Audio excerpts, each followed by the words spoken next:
진실을 알기란 쉽지 않습니다. 누군가 가리키는 것이 무엇인지를 알려면은, 그리고 확신이 들지 않으면은 직접 찾아보는 수밖에는 없습니다.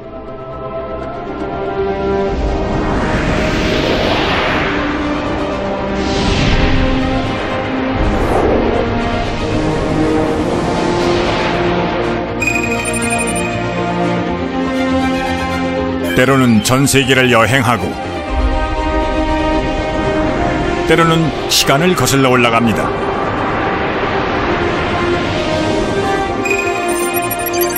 긴 여행이 될 수도 있습니다.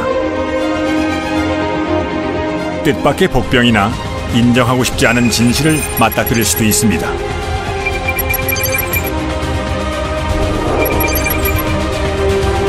누구나 행복감을 느끼고 의도하지 않아도 선택할 수밖에 없는 비례의 미학이 있다고 합니다. 적어도 7,000년 전부터 인류의 시공간 속에 함께 해왔고 지금도 우리 곁에 있다고 합니다. 세상에서 가장 아름다운 비례, 황금 비율입니다. 하지만 반론도 있습니다. It's not the golden ratio. But it's not the golden ratio. There's no way I could use them. I'm not going to tell lies to my students.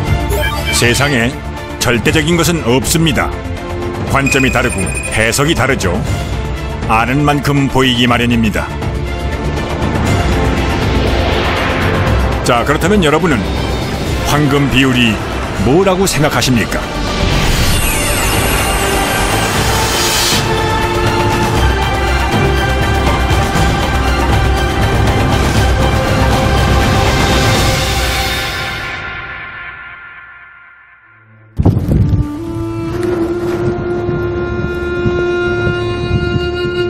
유럽인들은 오랫동안 이집트를 동경하고 선망해왔습니다. 그리스의 헤로도토스가 이집트를 여행한 뒤 역사를 쓰고 12세기에 이곳을 다녀간 학자들은 이집트의 수준 높은 문화와 지식을 유럽에 전했습니다.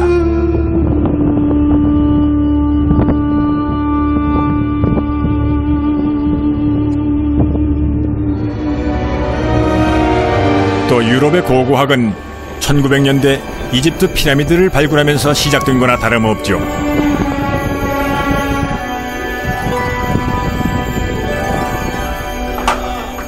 피라미드는 단순히 규모만 큰 무덤이 아니었습니다. 피라미드 건축의 미스터리를 풀어가는 여정에서 우리는 인간의 지적 호기심과 열정이 어떤 결과까지 나갈 수 있는지를 알 수 있습니다. 이집트에는 총 70기가 넘는 피라미드가 있습니다. 황금 비율과 관련해 특별히 언급한 건 이 중에 기자 피라미드, 인력으로 만든 건축물 중에 가장 큰 쿠푸왕의 피라미드입니다. 쿠푸왕의 피라미드는 바닥이 198m 정사각형이고 높이는 126m에 달합니다. 계산해보면 빗면과 2분의 1 밑비연이 황금 비율에 가깝죠. 그래서 사람들은 고대 이집트인도 황금 비율을 알았을 거라고 추측합니다. 그렇지 않으면 굳이 빗면의 기울기까지 정확히 계산해서 그렇게 높이 쌓아올리진 않았겠죠. 안 그런가요? 조셉슨 박사님. I understand that the Great Pyramid of Khufu indeed contains a very close approximation to the golden ratio. But I think it's an accident. It was not intentional on the part of the Egyptians. They simply did not know how to account for it. 쿠푸왕의 피라미드는 건립 연대가 기원전 2600년경으로 추정됩니다. 고대 이집트 왕조의 초기에 해당하죠. 우리가 알고 있는 이집트 기하학과 측량술은 이보다 1000년 늦고 그리스 시대 유클리드가 정리한 황금 비례는 2000년이 늦습니다. Or golden ratio, 1.618, I believe, was first talked about and written about by Euclid, which was 2,000 years afterward.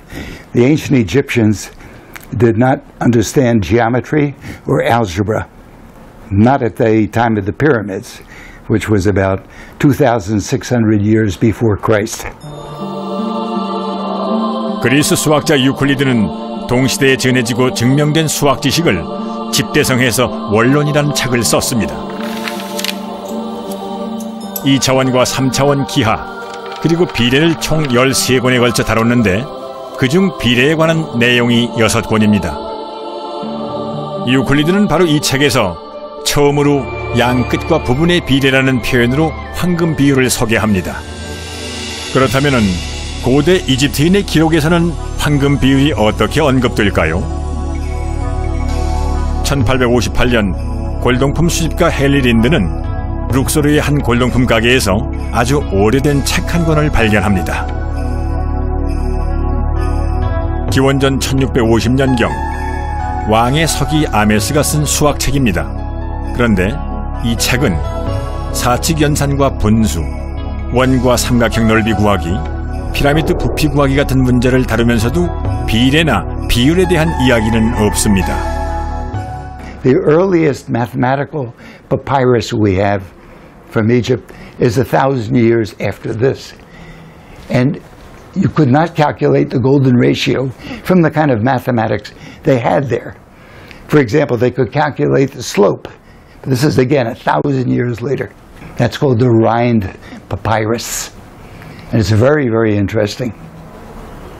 But it has very little to do with the golden ratio. 고대 이집트인이 황금 비율을 몰랐다는 증거는 또 있습니다. 전국에 70기가 넘는 피라미드 중에서 빗면과 밑변의 비가 황금 비율에 가까운 건 쿠푸왕 피라미드 하나뿐이라는 겁니다. Why a pyramid or why a tomb with such elevation? So that people could see it. 고대 이집트인은 사막을 지배한 민족입니다. 그 힘과 권능을 과시하기 위해 사막 한가운데에 피라미드를 지었고 최대한 크고 높게 지었습니다. 그러나 축조 기술이 미숙했던 초기에는 너무 뾰족하게 쌓다가 붕괴되기도 했습니다. It illustrates my point that the Egyptians built out of trial and error, not out of any great planning, which they might do today. They'd have an elaborate blueprints, and in those days they did not. In fact, we have no drawings whatsoever of these pyramids as they were being built or even after they were built. It was not in the Egyptian way of doing things. 초기 피라미드가 다소 주먹구구식이었다는 건 스네프루 피라미드에서 볼 수 있습니다. 스네프루 왕은 삼각뿔 모양의 피라미드를 처음 시도했던 왕이죠. This is where it starts. This is where they ended the first part of their construction. And if they had continued, they would have been out of proportion. The slope was made because it was a compromise. Two bad trials. And that's what they wound up with, right in between.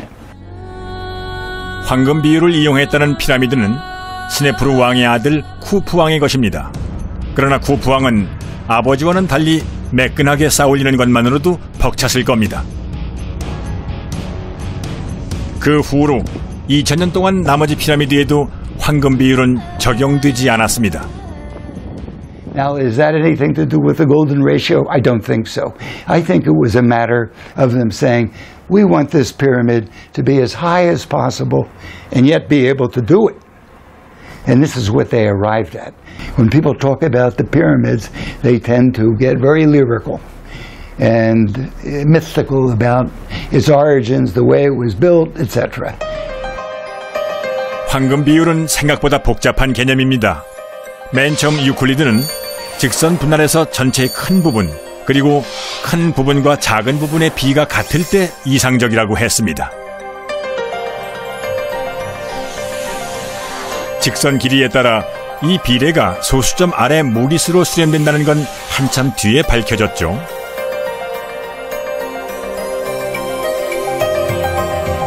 이 비례에 관한 정리는 무려 2000년 가까이 잊혀졌다 유클리드의 역작 원론이 1482년에 정식 출판되면서 유럽 학교의 수학 붐을 일으킵니다.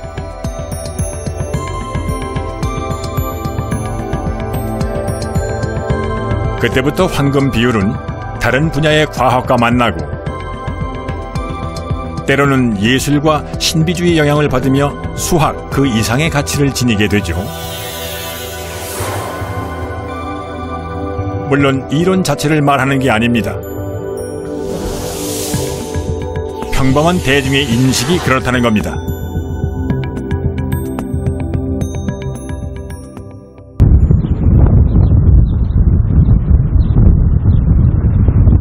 자, 이제 천재 수학자 유클리드를 낳은 그리스로 돌아가 보겠습니다.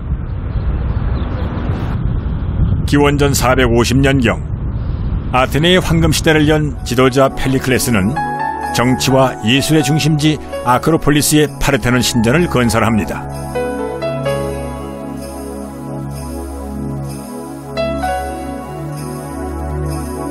전쟁으로 파괴되기 전 파르테논 신전은 고대 그리스인의 지혜와 능력을 한껏 발휘해 신에게 바친 선물이었습니다.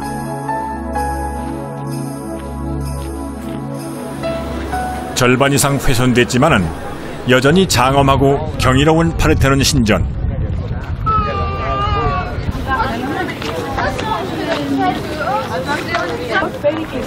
한 해 1000만 명이 방문하는 이곳에서 여행 안내인들이 똑같이 강조하는 이야기가 있습니다. One of the earliest buildings that the golden ratio was applied. What is the golden ratio exactly? The golden ratio is the way you can sect a line, a section, in two parts, so that the whole of the section to the biggest of the two parts equals, gives the same ratio with the biggest of the parts to the smaller. So our tour guide told us that the golden ratio is applied in the architecture of the Parthenon. I think it makes it very even and pleasing to look at, and I don't know if you're bigger. Yeah, I think because the golden ratio is applied on the Parthenon, it's very aesthetically pleasing because it's very symmetrical and it's very nice to look at. 황금 비율이라서 아름답다는 건 쉽게 반박할 수 없는 논리입니다. 그렇다면 파르테논 건축의 어느 부분이 황금 비율로 지어졌는지 찾아볼까요? 파르테논 신전은 현재 30년째 복원 공사 중입니다. 2400년 전의 원형을 분석하기 위해 고고학자, 건축, 토목, 예술사학자가 총동원됐습니다. We're taking some measurements, in fact repeating old measurings. We are measuring the Parthenon many times in the year. 파르테논 건축에서 황금 비율을 말할 때는 보통 신전 정면을 두고 말합니다. Normally, the measurements of a Greek temple are being taken along the top of the platform. The Parthenon, the width is 30 meters, 88. Always the height for calculating the ratios is starting from the top of the platform and ending to the top of the cornice, which is, I said, 13 meters, 73 centimeters. 원래 신전의 비례를 계산하는 기준점은 기둥이 시작되는 데서 지붕 밑 장시까지입니다. 그러나 맨 아래 기단부터 지붕 끝까지의 수치도 계산해 봅니다. 결과는 복원팀 기준의 비율이 2.249, 눈에 보이는 전체를 기준으로 하면 1.565가 됩니다. 황금 비율과는 거리가 멀죠. Actually, there is no real application of the golden section in designing the Parthenon, and the only ratio we can mention is this famous 4:9, with its application between front and flank or base and height. 복원팀은 파르테논 신전의 황금 비율은 없다고 단언합니다. 이게 어떻게 된 일일까요? 여러분은 컴퓨터로 모든 피사체에서 황금 비율을 찾아내는 소프트웨어를 기억하실 겁니다. 이 소프트웨어로 파르테논 신전을 분석해 보았습니다. Golden ratio was considered as part of the building in the Parthenon or not? I think you can say it is part of the Parthenon for at least this part here. It's the border across the top columns. It looks to be a very exact golden ratio. The ratio from the top of this section to the bottom, it comes right through the center point of this, like I showed, so that seems to be very close. 다시 말하지만 파르테논 신전은 정면 가로가 30여 미터, 높이는 13미터가 훨씬 넘는 건물입니다. 그런데 여기서 찾아낸 황금 비율이 겨우 지붕과 기둥 사이 2단으로 장식된 돌림띠 중에 한 부분이라는 겁니다. There's many misconceptions where people say, let's look at the Parthenon or let's look at the Mona Lisa and measure the proportions, and they go into this purposely trying to find the golden ratio, so they adjust their measurements slightly until they do find the golden ratio. 애초에 황금 비율은 없었습니다. 실물이 아니라 사진을 놓고 재보아도 가장 가까운 수치가 1.5입니다. 왜 이런 일이 벌어졌을까요? So people like to say, well, why is the Parthenon a wonderful architecture? And those are really hard questions to answer. You know, to say why is a work of art important or beautiful doesn't have an easy answer. But people who want an easy answer, they say, oh, let's look for the golden ratio. They can understand that as something easy to say. 이집트 수학이 실용적이라면은 그리스 수학은 추상적이고 사색적이었습니다. 신과 인간을 동일시하고 철학과 예술을 중시한 그리스 학풍을 생각해보면 자연스럽게 이해가 되죠. 이런 학풍이 중세 유럽에서 다시 부활했습니다. 그게 르네상스입니다. I think it's not a surprise that people very often cite the Parthenon in Athens as being an example of the golden ratio. There's no evidence to suggest that the Greeks used it in their architecture. But I think the idea of mathematics rooted in Western mathematics being rooted in ancient Greece gives rise to this idea that the Greeks had this belief in the golden ratio, that it had properties, aesthetic powers, mystical powers. And so it really is embedded in Western mathematical canon. 자, 그렇다면은 밀러의 비너스는 어떨까요? 상하반신이 황금 비율이라고 알려졌지만 실제로 재보니 1.555입니다. 1.618 비율로 변형해보면 이렇습니다. 1.8배는 이런 모습입니다. 반대로 1.4배의 비너스는 이렇습니다. 이 중에서 어떤 게 진짜 비너스인지 여러분은 아시겠습니까? 다비드상도 보겠습니다. 역시 황금 비율의 대표적인 사례죠. 그러나 실제는 이것도 1.535입니다. 진짜 1.618 비례는 이렇게 보이고 만화 주인공 같은 이 비례는 1.8입니다. 그리고 맨 왼쪽이 1.4배입니다. 자, 여러분은 이 중에서 어떤 다비드가 가장 아름답게 보이십니까?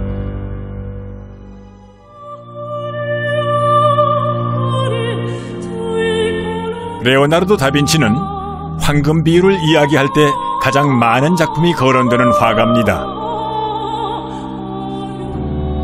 그는 회화의 새로운 시대를 개척했고 다재다능했으며 기인이었습니다. 이렇게 다빈치의 천재성과 미스테리한 성격이 맞물려 황금 비율과 다빈치는 불가분의 관계처럼 느껴집니다.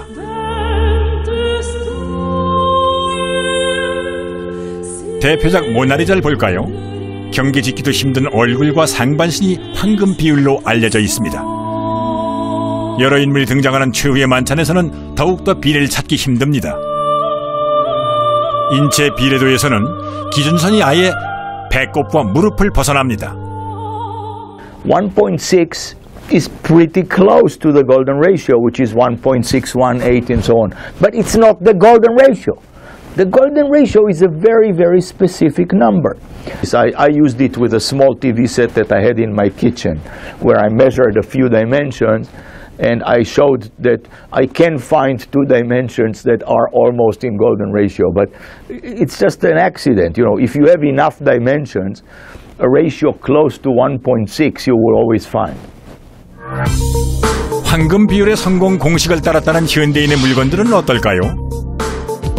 어느 것 하나 황금 비율에 근접한 게 없습니다.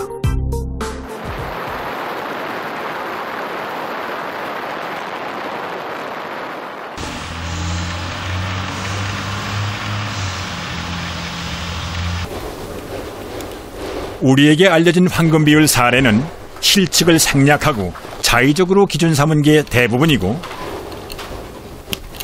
시각적인 아름다움과는 무관합니다.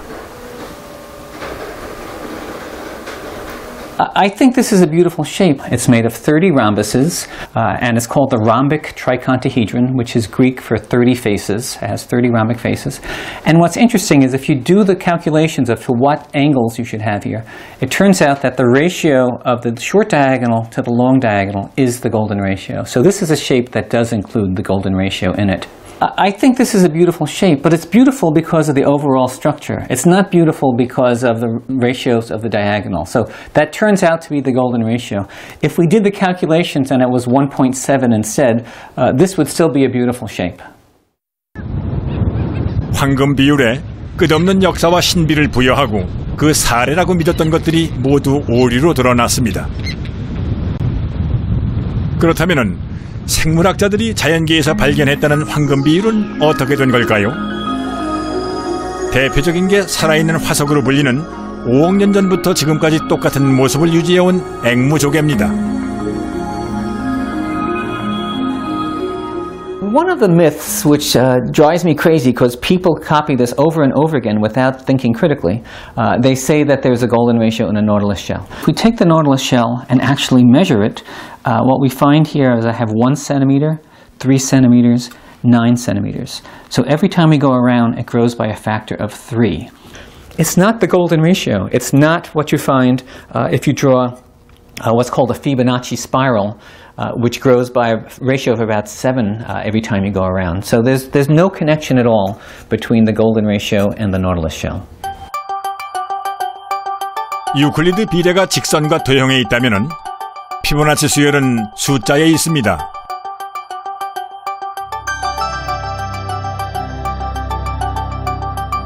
앞에 두 숫자를 더한 합의 숫자를 끝없이 나열할 때 나란한 두 숫자의 비례를 계산해 보면은 숫자가 커질수록 1.618033으로 이어지는 무리수로 수렴하고 이 숫자를 줄여서 황금 비율로 1.618이라고 말합니다.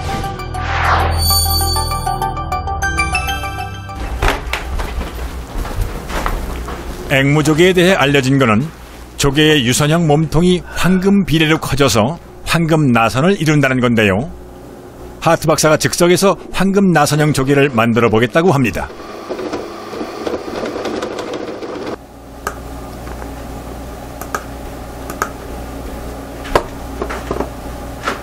I'm using a 3D printer here to make a golden ratio nautilus shell, and I designed this to be an educational model so that people will think about what exactly is the golden ratio and does it actually show up in the nautilus. 컴퓨터에 황금 비례값을 입력하고 3차원 프린터로 앵무조개 모형을 만들어 봅니다. 모형만으로는 무슨 차이인지 모르겠습니다. In the actual nautilus shell, every time you go around, the radius grows by a factor of 3, so it's 1, 3, 9, 27. In this shell, this plastic one, which isn't real, I purposely made it grow so that it grows in the way the Fibonacci spiral grows. And if you look at it, you can see there's a big difference. So every time you go around, it grows by a factor of about 7. Very different ratio. 자, 그럼 두 개를 같은 크기로 비교해 볼까요? 왼쪽의 진짜 조개는 나선 반지름이 3배씩 커지고 모형 조개는 7배씩 커집니다. 앵무조개 역시 황금 비율이 아니었습니다.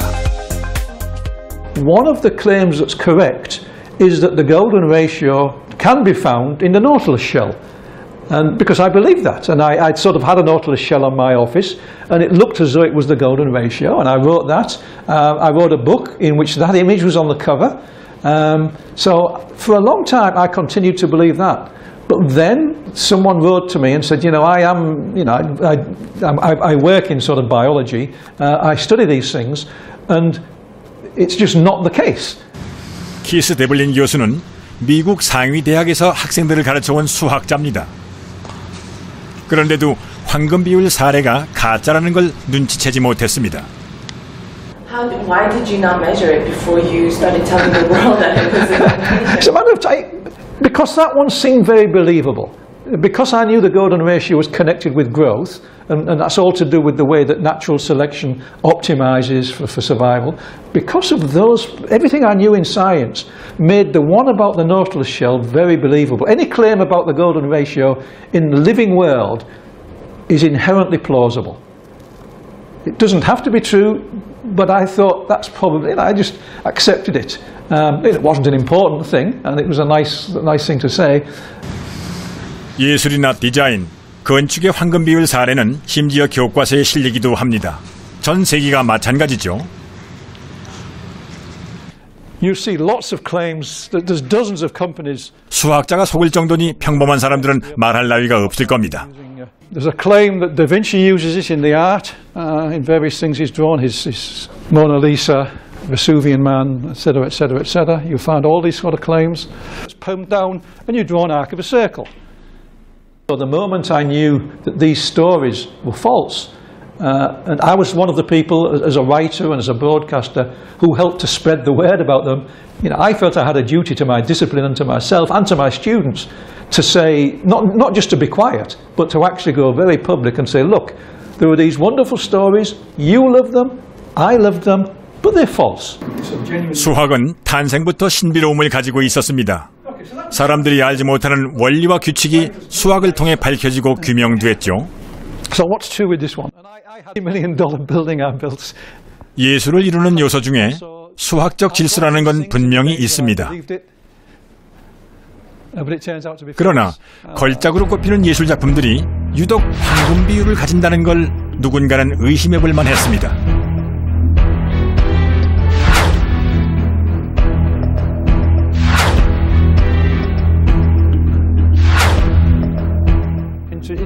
그러나 수학과 예술, 어느 쪽에서도 이 문제는 중요하게 다뤄지지 않습니다. If you go in almost any school in the United States or Europe, you will find young children using the golden ratio in their project work. So people, I think, in the schools learn about this thing and they come away believing it. As I did. I was the same. I believed this well into my career as a mathematics teacher. And when I realized they were not true, there was no way I could use them. I'm not going to tell lies to my students. 해바라기 씨나 솔방울이 피보나치 숫자로 나타난다는 건 확인했습니다. 그렇다면 식물 잎은 어떻습니까? The angle of rotation that gives you the optimal growth is the golden ratio. This is scientific theory. If you go out and measure it, and you measure the angle, you can measure it to 1,000th of a degree or whatever, and you'll get very close. But when you actually measure it, you simply cannot get the golden ratio. So the connection with the golden ratio can only be at the level of a scientific theory.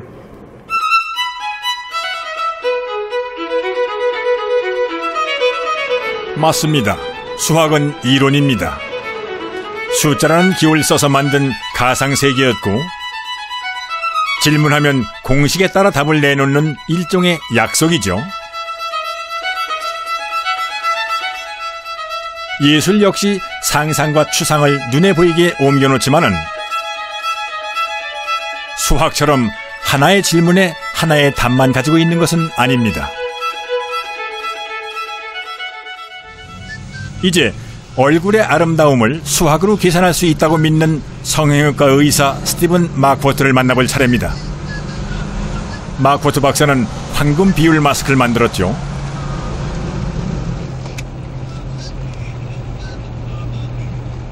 I became interested in what made a face attractive because I was an engineering major in college when I was at university. and we understood everything in terms of numbers.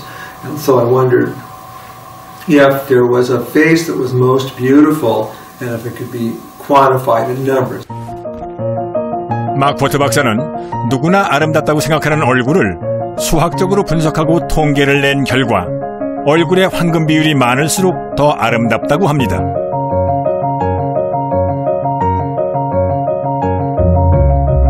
그래서 얼굴에 나타날 수 있는 황금 비례를 다 적용한 게 황금 비율 마스크입니다.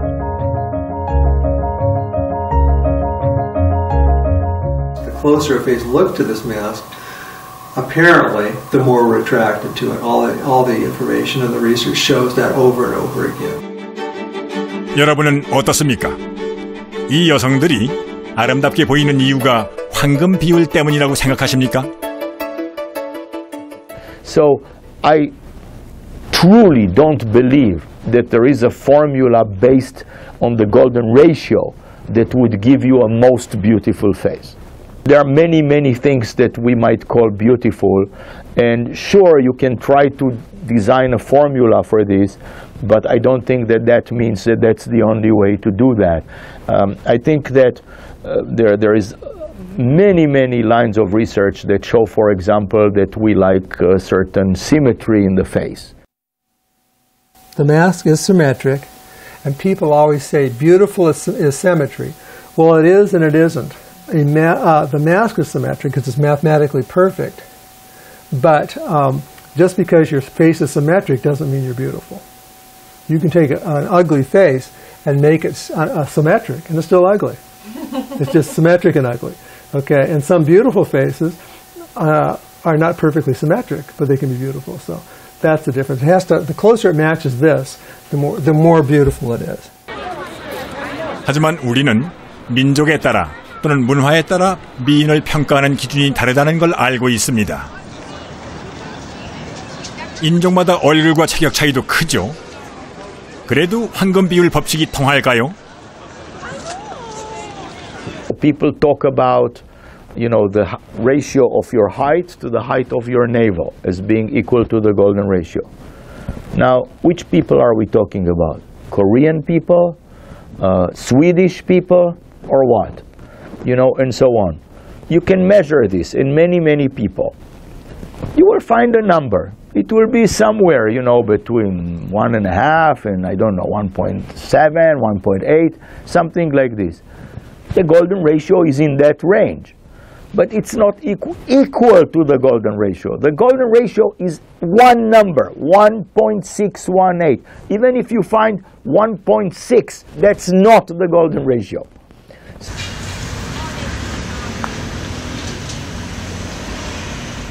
뇌신경학자 디디오 박사는 아름다운 것을 볼 때 우리의 뇌가 마치 맛있는 음식을 먹고 명상을 할 때처럼 행복감을 느낀다는 가설을 증명하기 위해 황금 비율 조각상으로 실험을 했습니다.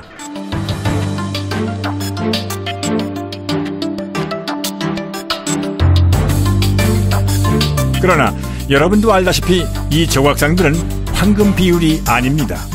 All the sculptures that we use them at the golden ratio criteria, there is a 0.618 that could be or it might be within the range of 0.12 of difference from the golden ratio. 오차는 무시할 정도라고 합니다. 그렇지만은 1.618이 아닌 비례도 황금 비율이라고 할 수 있을까요? The sculptures, to start with, they aren't 0.618.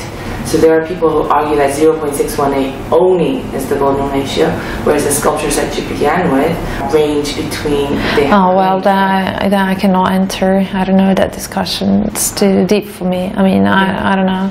Yeah. I'm like sort of a user of a golden ratio. So independently of whether it is 618 or it is between a range around that number, I'm not sure, but what we are sure about is our data. 황금 비율에 관해 최초로 심리 실험을 한 사람은 구스타프 페히너 박사였죠. 그는 실험에서 황금 사각형을 선택한 사람이 35%로 가장 많다고 발표했지만은 사실은 거의 구분할 수 없는 다른 비례를 선택한 사람이 40.6%로 더 많았습니다. First of all, later research has shown that Fechner also omitted some results which did not quite agree with this idea. For example, he did experiments with ellipses, where the long side of the long axis of the ellipse to the short size is in golden ratio, and people did not particularly prefer that, and he didn't publish that. And also others repeated this experiment in the 20th century, and some found that, yeah, maybe there is a small preference. Others found that they don't see anything like this, and so on. So basically, there really is no real basis for assuming that we prefer precisely the golden ratio in aesthetics. And so I have three rectangles.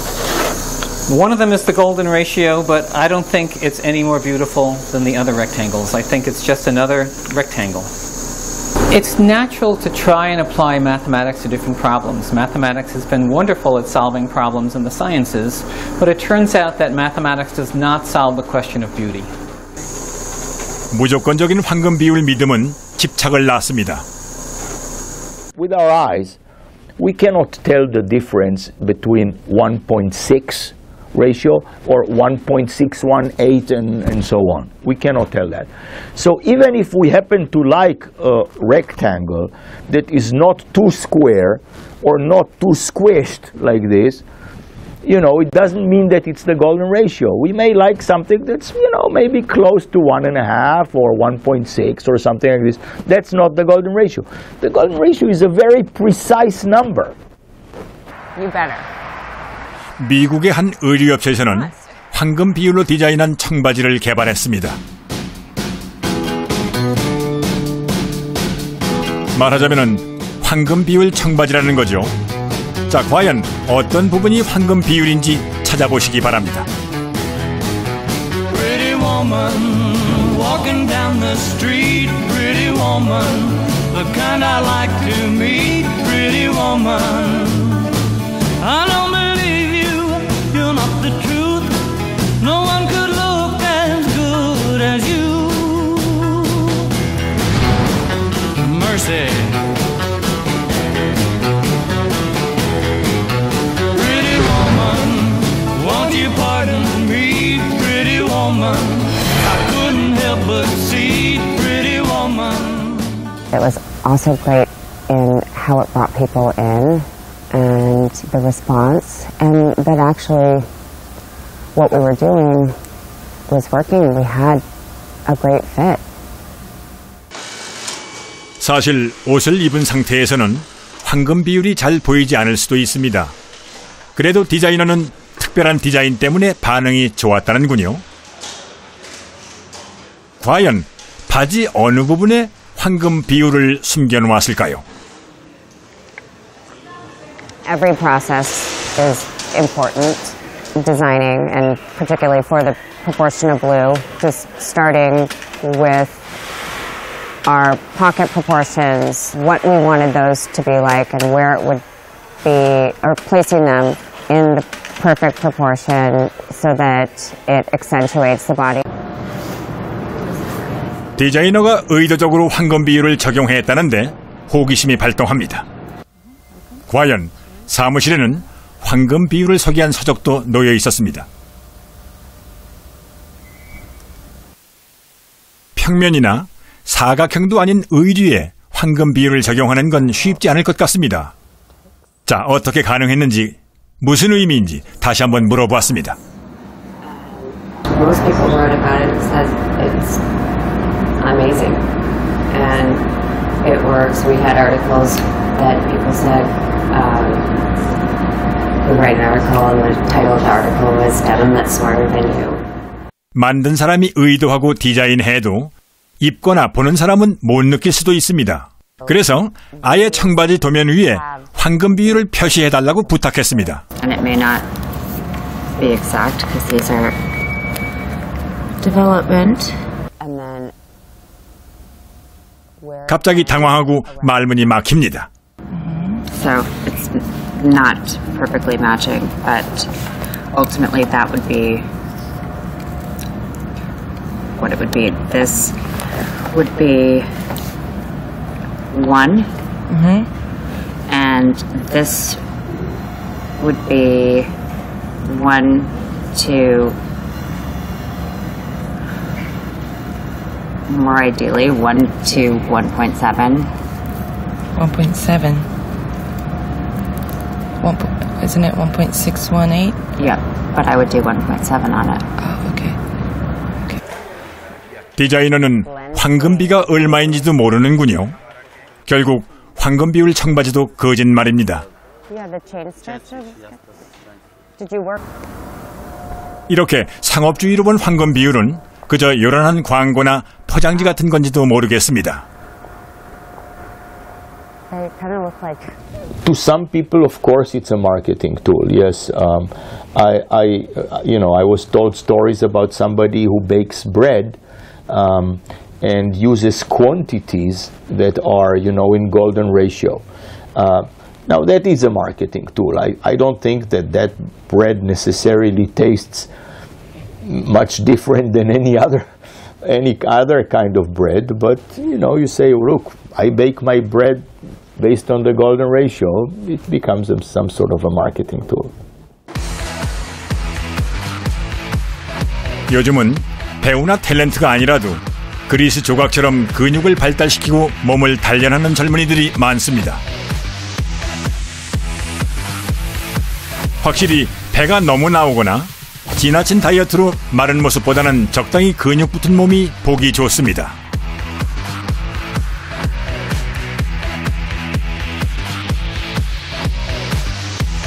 상하체의 비례는 중요한 고려사항이 아닙니다. 꾸준한 운동으로 균형 있고 아름다운 몸을 유지하는 모델들의 신체 비례를 계산해 보았습니다.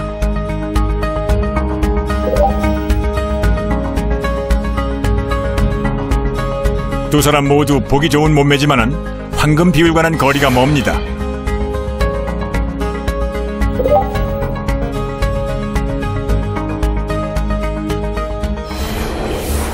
유클리드에 의해 선과 분할에 관한 정리로 태어나서 2000년 넘게 끊임없이 다른 학문에 영향을 주고 인구에 회자되는 수학 정의는 아마도 황금 비율이 유일할 겁니다.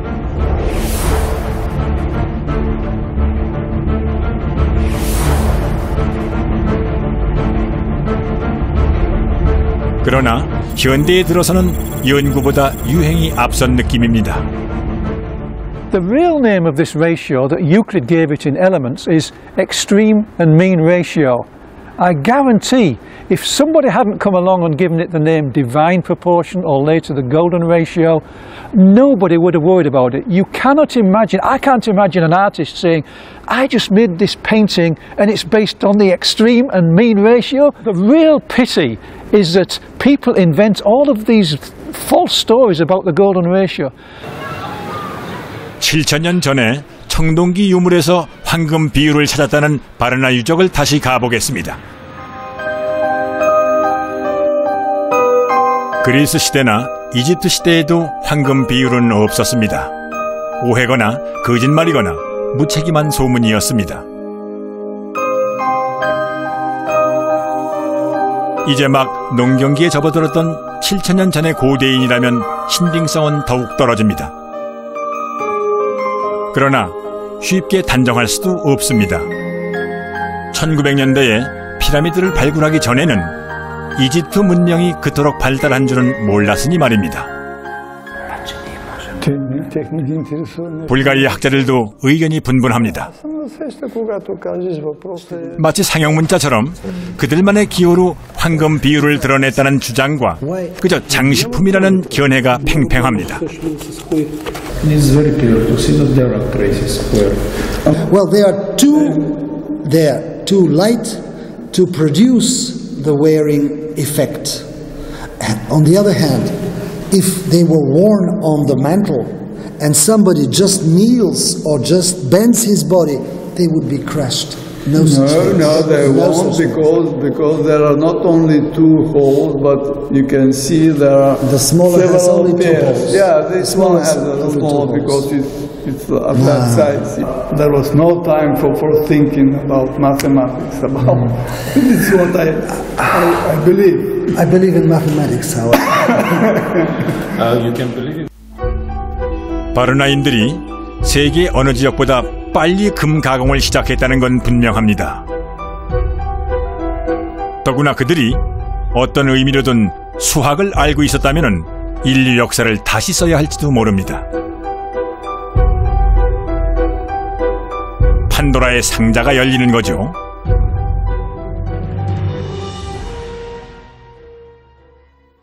For us, it is very nice that we have a different points of view. And if today we see only the golden ratio in these artifacts, that is not the purpose for us to understand that after a couple of years we can see something else inside. And this is the richness of the science, and this is very well to do different sorts of studies.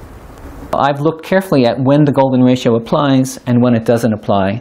And if you look hard, you can't help but discover which things are true about it and which things aren't. Life is an adventure, and so is research. And the golden ratio is just one of those adventures. We don't know where we are, where it's going. Could we be totally up the wrong tree? It's possible. Probably not, but it's possible, and you have to always think that. Okay, so whatever we look for and whatever we find really will help people in the future. Whatever it is, if we tell them the truth, then they can go from there. So it really doesn't matter if I'm right or not. It'll give somebody else someplace to start.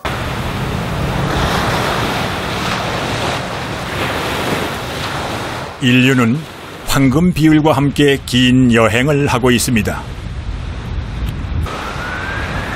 지난 2000년 동안 그랬듯이 앞으로도 황금 비율은 또 다른 세계를 열고 오래된 수수께끼를 푸는 열쇠가 될 수 있습니다. 단 황금 비율의 진화가 이루어지는 건 우리가 끊임없이 거짓을 의심하고 진실을 향해 나아갈 때입니다.